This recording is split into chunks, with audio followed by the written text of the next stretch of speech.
From what I can tell, the Descendants series is Disney's attempt to stir the cauldron on their stagnant villain brand. 'Cause a sheep, Hans Goober, and a bedazzled crab sure as hell ain't.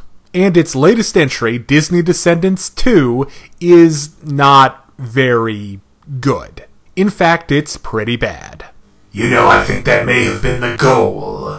The main-ish character is Mal, daughter of Maleficent, and reluctant soon-to-be royalty of Disneyland, Auradon. Her self-worth issues essentially drive the movie's entire plot. She runs off to the Island of the Lost, and is of course immediately followed by the valedictorian of heroic schmuck school, King Ben. And this is somehow wrapped up with even more buckets of teenage drama from all the other characters. Let's start by looking at basic story structure. Descendants' story is not that bad. It has a 3-act structure, and they're all appropriately proportioned. But, and this is a pretty big but, it's also bloated with contrived teen drama and Disney references. This makes it a theoretical younger sibling to Once Upon a Time, which is bloated with contrived adult drama and Disney references. Honestly, the mistake was trying to have an overarching story that was about anything other than the drama. The whole story about the bad guys trying to get the fairy godmother's wand and Ben getting hypnotized, kind of unnecessary. You could have just worked in the new villain kids another way, like maybe they could all have gotten detention or something. Like the Breakfast Club. Yes.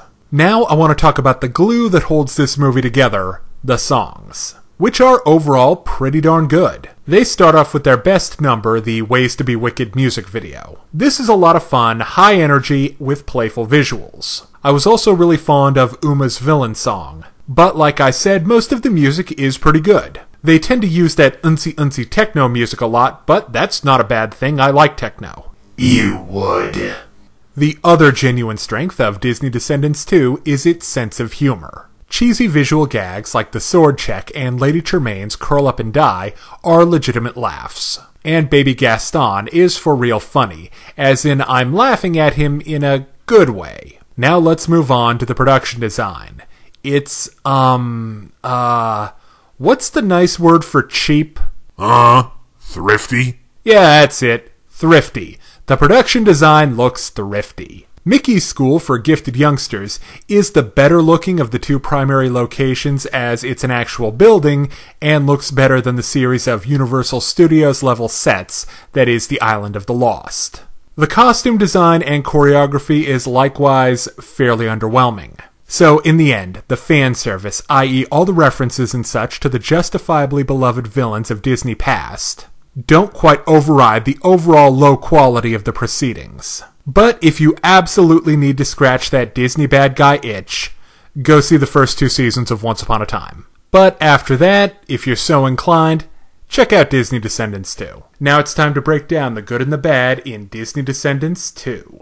On the good side, Descendants has good music and some genuinely funny comedy, particularly from Baby Gaston. On the other hand, the movie has story problems, plot problems, and low production values across the board. So I give Disney Descendants 2 a 2 out of 5. Now, if you're interested in more reviews of anime, movies, TV shows, comic books, or video games, check out my channel right here on YouTube. Thank you for watching. Hey kids, today's show is brought to you by the letter 4 and the number potato! I'm a stupid private.